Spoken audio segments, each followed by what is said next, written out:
Hey everyone, it's Adam. I'm here with Mobile Meeple People, and I'm here with Daniel Folks with Over the Tabletop. And Eric Wedding with Over the Tabletop. All right, cool. And I've been looking at this game before I got to Captain Con, and saw a couple videos with Daniel and everything else. So I was really interested in the game. You know how we like it: simple, easy to teach, quick to learn, and then has that strategy. So I definitely wanted to touch base with him and see what the game was all about. I played it; it's great. And then you got a bunch of other things along with this game going on as well. Like you were saying, there's a movie too. Yeah, there's a movie coming out for it called Chronicles of a Broken Path. Hopefully it should be in theaters next year. I'll definitely post a link about that in the comments for where anybody can check that out. Nice. My main thing is, like, how did this all start? Like, where did it start initially, and how long has it taken you to get to this point? Yeah, so I actually started making board games back in 2022. Okay. I had a whole different game I was working on based on Greek mythology, which was also a tile-laying game. Nice. Then through one of the things I'm associated with called Ming House Kung Fu. One of the founders of that, Steven, is actually friends with the director of the movie and got me in touch with the director about making a board game for a movie. So what I did was I took some of the concepts of the Labyrinth game and made this, and what we're going to do is actually reskin this to have a copy for the movie. Nice. Sort of like Monopoly and Star Wars Monopoly, Yeah. except instead of being the same exact game, the movie edition actually comes with a couple extra things. So you get like special powers, so each of the corners is a faction from the movie, and you get special powers based on the powers in the movie. Okay. There's special cards that get added to it, so there's a lot to it that's going to be different. Now, is this going to be like an addition to this game, or like an expansion, or just a completely separate game on its own that you're doing for the movie? So this is going to be the base game. You can buy this as is. It's a complete game. And then I'm also going to be making the movie edition, which you can buy as itself as a complete game. And you can play this version in the movie edition. Okay. But you won't be able to play the movie edition in this one because it won't come with the extra stuff. So the movie one has everything in it. Correct. It has everything. Awesome. So, how long did it take you from start to finish to create this game?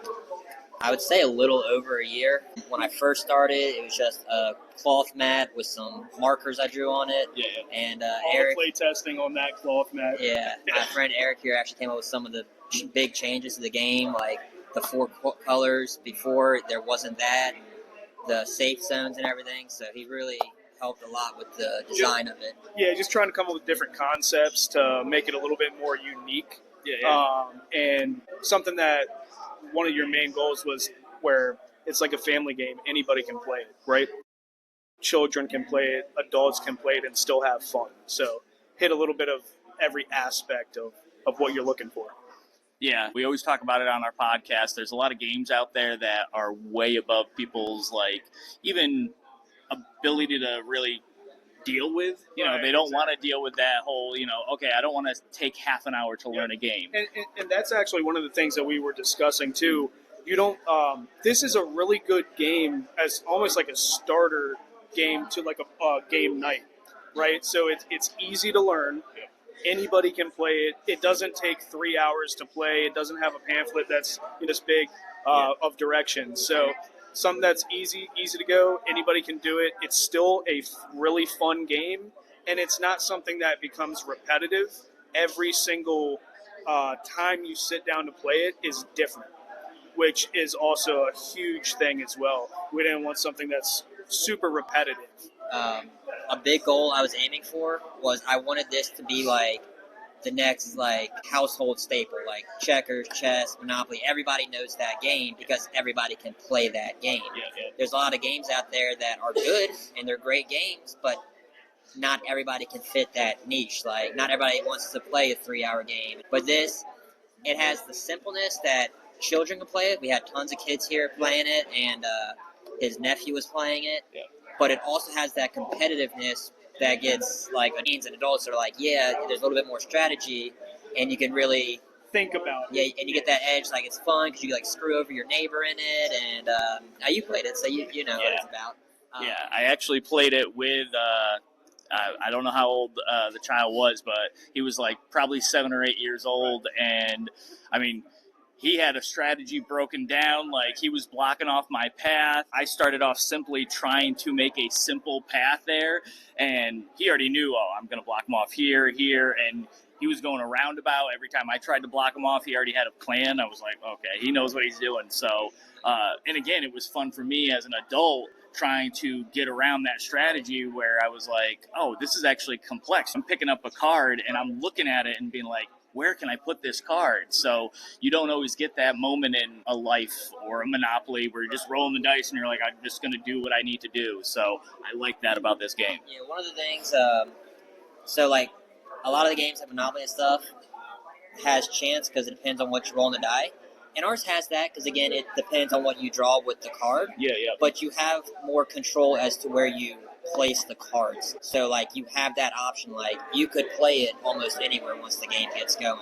Yeah. So, any little move could make or break the game. If you mess up once, the next person can take advantage of that. It does have the chance, like, I don't know what I'm going to draw, but once you draw it, now you're in charge of where it goes. Yeah. So, And not only that, so you also have different game modes or versions or, phases, right? So if you don't want to play it one way, that's not the only way that you can play the game. So, like, you have your different versions with, you have a card in your hand and then you're pulling another card. Or, you're doing the version where you're only pulling that top card and that is your card. So there's different variations and things to keep it more interesting in that way as well. yeah, the game itself actually comes with 4 different play modes. Nice. So there's the 2 where you draw from the top, which is either the first person to make a path or the shortest path. Yeah. And then the same thing, but instead of drawing from the top, having a card in your hand. And each game mode is almost an entirely different game when you think about it. Like, at the end of it, it's the same game, but it has enough of a variation that it's not like you're playing the same game because the strategies change. Yeah. So, I don't know if you want me to go over some of the rules real quick. All right, so what we're about to do is we're going to do one of the game modes, which is the quickest path, which means the first person to make it to the center wins the game. Just for the sake of demonstration, I'll go first, and we'll continue from there. Yeah. So you just draw a card. The cards have pathways on it, and your goal is to make it to the center. You can either build from your base out, or you can build from the center back to your base.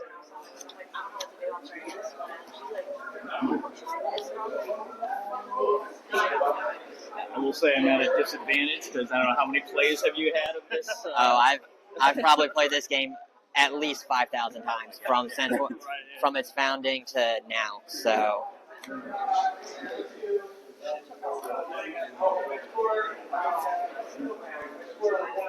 Yeah, so did you initially have just this concept of, you wanted to make a game and then you decided to just make the game, or you already had this like plan in place where you're like, I want it? Because I know you got in contact with making pretty much a movie game. So did you already have some concept, or you just went straight, hey, this is what we need you guys?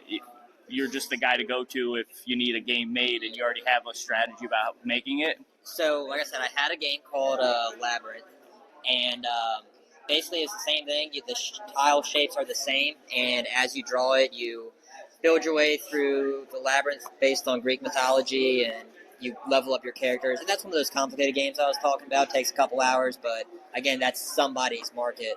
But I realized that the path building from the game was a pretty good way to play a game. So I was like, instead of making it where you can just build anywhere, confine it to a space. And once the movie studio got in touch with me about it, I realized that, this is the game is called Broken Paths, and the movie is called Chronicles of a Broken Path. So Fits in perfect. Fits in perfect. Well, the game name came after the movie, but it fits so well that I was like, there's no way not to use it. So Here's the thing: you're already 2 spots away, really, from winning, right? now you're really one spot away from winning. And I just won. And actually, So it's kind of hard to see, but basically what I did was I completed my entire path to the center at the goal. And this is the quickest route game mode. Yep. And what that is, it's the first person to complete it. But there's also the game mode, which is the shortest route, which is you play through the whole deck, regardless if someone has it, because there's still chances to mess people up. Right. And then at the end, you count how many spaces you have to the goal. So technically, if you had drawn this, for example, and you had that path, we are both 1, 2, 3, 4, 5, 6, 7 tiles away. Yeah. But these broken paths that are in the game, which say if there's a dead end, you could put a broken path on top of it to give you that option. They count as 2. So what happens is now I'm 1, 2, 3, 4, 5, 6, 7, 8, 9, while you're only 8, so you would win. Okay. Which is why I'm saying it's like a whole nother strategy comes into play. Because now it's not like just bam, bam, bam, let me get there as soon as I can. Now it's like, do I want to use the broken path here, or do I want to put it on him and hope I get something that I can? So it changes the game like entirely. So it's like 2 different games. And then you have the option where instead of drawing, you have one card in your hand, and then you draw a card, and then you pick which one you want. And that just adds another strategy because now it's you can. So like I said, there's multiple ways to play in one game that comes with it. So Yeah, that's cool.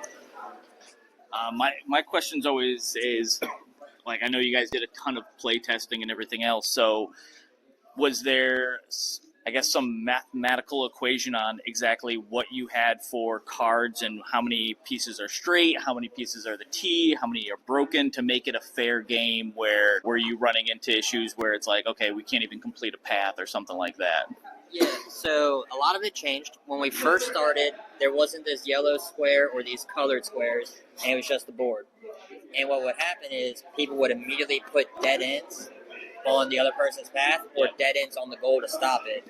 So our first change was, okay, put a safety net here to where they can't do that. Build out a little bit before they're blocking you. Right. And then put these here to signify, hey, you can't put a dead end on the goal. Yeah, yeah. We also started with 100 cards. Okay. And what happens is when you get to the bottom of the deck and there's nowhere to put a card, you would discard on the next person to go, hoping to draw that broken path to open it up. Yeah. Well, with 100 cards, you get through about 75, and people are just, it's like 5 minutes of just throwing cards away, and it was like, that's not very fun. Right. So I went a smaller number, but then I didn't have enough to fill the board, so I figured 80 is a good number to have. That's right in the middle. There's 81 squares, but you don't count the corners because you start there. You don't count the goal. Okay. So that's 5 squares away. So that's 76 squares. Yeah. You have 80 cards. Yes. That's, as far as the number goes, it's an equal amount of every shape. Okay. And then there's an equal amount of broken paths for every shape to keep it fair. So. Now I know you have the company too. You obviously have this, already in somewhat production. So what's the path? No pun intended here. What's the path for this to get it out to everyone and like you said, get that staple name and household game out to everyone? Yeah. So they are available for pre-order. You can go to my site overthetabletop.shop. It's just over the tabletop, like tabletop gaming. Yeah. Just go there and go to board games, and you can pre-order it right off the homepage. Okay. The pre-orders are supposed to be shipped in March, and they do come with free shipping, and they come with a free expansion pack with like specialty cards to add a little bit more to the game if you want it. So it has like portals and like lock tiles where you can't put a broken path on a locked tile. Yeah. So, like he said, adds a whole new aspect to the original game. Yeah, more strategy and more fun and stuff. And then we're expected to launch the movie edition later this year. There is a new artwork coming for the box. This was our original prototype. So when you see it on the site, it should be updated here next week. Okay. Whenever this goes live, we're February 1st now, so next week from there. Yeah. So just keep an eye out for that. It may look different, but it's still the same name, Broken Path. But yeah, I'm just trying to go to as many conventions as I can, get as many people to play it as I can, and get as many people to buy it. Because the more people that buy it, or stuff like this with people that do interviews and stuff, the more eyes that get seen on it. We do a lot of other stuff on the site, though. We have shirts. These shirts specifically, 100% of the proceeds for this go to the National Center for Missing and Exploited Children. Oh wow, nice. We partner with them. It's a charity that we run that helps, victims of abuse and kidnappings and stuff. Yeah. So you like those shirts, all that, and everything else on our site, 5% of proceeds go to that foundation as well. Oh, that's great. So yeah, that's great. I mean, it's always nice to give back as well. So that's really nice. Yeah, I've seen they have a couple other shirts too. There was one that that you pull over your face. Unique style. So it has the wording on the front, says, I escaped with this mimic. And then you lift it up over top of your head, and it actually creates the mimic over your face. He's going to give an example here. So here's the shirt. This one. Yeah. It's getting the whole. I did a wide shot too, so. Yeah, as you can see, it says I cleared the dungeon, and all I got was this lousy mimic, like those mugs. And then you just take it, flip it over your head, and it becomes a mimic. It's great. I love that. I saw you had furniture on the website too, like the infinity chest and everything. I thought that was cool. What's your, goal for the future of all over the tabletop? Like, is it more games? Is it just everything? What's your plan? Yeah, so I want to be an all-in-one gaming, tabletop gaming company. We do a lot of unique stuff. We make, like I said, the furniture. We make gaming tables with TV displays and stuff in it. The infinity chest. Custom work. If you want to get a custom mimic made, we could do that. We have shirts, accessories like phone cases with the logo on it, mouse pads, dice packages. Yeah, we have pretty much anything you would need for your tabletop gaming. Nice. And we actually have 3 games in development. Okay. There's this one, which is done. Yeah. Just getting ready for shipping. The Labyrinth game, which is in production, and then we have another one called Sands of Time, which is a combination of, I want to say, Monopoly and Yahtzee and Mario Party. It's kind of like a fusion of that. Yeah. Okay, Keep an eye out for that one. But yeah, anything you need for your gaming room, we can make. You just send me an email, and I'll go ahead and get you a quote and figure out whatever you need. But yeah, we do a lot of stuff on there. So. How much is this? I don't know if we said the price. So how much is this one? And then you said there's the movie one too. Is there a difference in price? I'm assuming because you get more with it, right? So this one for the pre-order is $34.99. That comes with everything and the expansion pack included. Nice. That's going to be the same price even after the pre-launch. So it's $34.99, but it won't come with the expansion pack in the future. You have to buy that separate. Yeah. As far as the movie one goes, I don't have a set price on it yet. Okay. I would probably put it around the $59.99 range. Honestly, my range is I go to tons of comic book stores and Barnes and Noble and gaming stores and get their averages and see what they're charging for something in the similar vein, because I want to make sure I'm not overcharging people. Right. And I think this came out to a fair price for it, because you get a lot of stuff with it. We obviously talk about a lot of games on our podcast, on Instagram, and a bunch of other things, and we give our honest review. And I've always told people like that. And I saw this online before I even got here. I wanted to play it. I was like, okay, it seems like it would be interesting, and but it could just flop. And I played it, and there was a girl you had demoing it, and then the child that I played, it was a competitive game between all 3 of us, and that's such a unique thing usually, because again, I have kids, they're older now, so unfortunately, I was stuck playing Life and Monopoly. Same thing. So, and it was, you're just going through the motions as a parent, which fine, whatever, you're making the kid happy, but to be able to make them happy, and you're still able to be competitive and make it a more enjoyable experience, as a parent, I was like, oh, where was this like 10 years ago? So yeah, I honestly really like this game. Something that seems so simple, but really strategic and just had that uniqueness to it that you don't get just looking at the board. You know, you look at this and you're just like, okay, it looks like a big checkered board and it's just a bunch of cards. It's like, no. And again, even showing the demo, I feel like you got to experience. You got to pick up that card and then look at the board and try to make that decision of where you're going to put this.